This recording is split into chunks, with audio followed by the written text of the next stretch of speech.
So here's the next thing I learned that I want you all to know, because I wish I knew this on day one too. When I got my $15 million valuation, we had to go through an extremely rigorous process. Now, I actually went through this not because I was planning to sell, although there were moments where I was like, I would literally have just given it away for a biscuit. I can't do this anymore. But actually because I wanted to understand that if I'm going to scale this to sell, what does that mean for me as the business owner? What does that mean for me as the CEO? What do I need to be doing? What do I need to be implementing? Because I've never sold a business before. So if we know this from the beginning, we're setting ourselves up for a lot more success. Because a business is only going to be viable if everything is working amazingly. So I was like, what does this mean?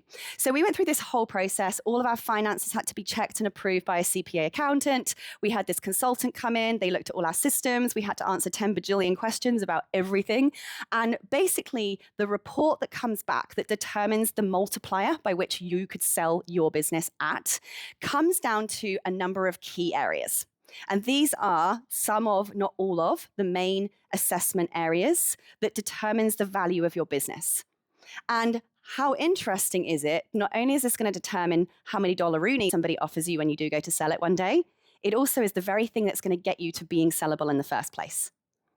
So the first thing that they really is that you have continuously increasing monthly recurring revenue. Monthly recurring revenue, by the way, instantly takes a business in Australia from a 3 times average multiple to up to an 11-time multiple. You're in the best business ever. It's so good.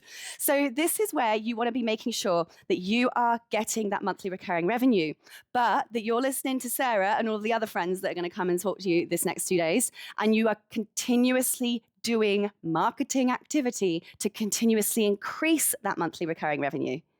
If that dollar number in our MRR is not going up each month, you've got yourself a lower valuation. If it keeps going up, your multiple goes up higher. So the next thing they want is obviously a low churn rate, preferably throughout the whole entire period of your existence. Now, just to give you a rough idea, in SaaS, the average churn rate is somewhere between 40 and 65%. That's high. I'm very pleased to say that we have an average of 6% churn rate. And this is the difference between a business that's sellable. Because if you're got an investor looking at you and you've got people going in the top and then just falling out the bottom, is that a sustainable business? It's just a hole in a bucket, really, isn't it? So low churn rate means you're capturing and keeping more people, which means better business model. The more we put in, the more we're going to make, rather than the more we put in, the more stuff just falls out. So making sure that you have a churn rate that's as low as possible, going for beating your own percentage each time.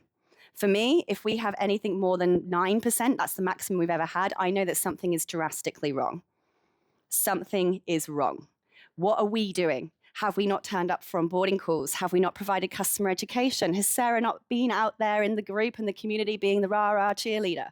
Right? What is it that your community, your users come to you for? And what is it that's making them leave? You need to become obsessed with this. Why are you here?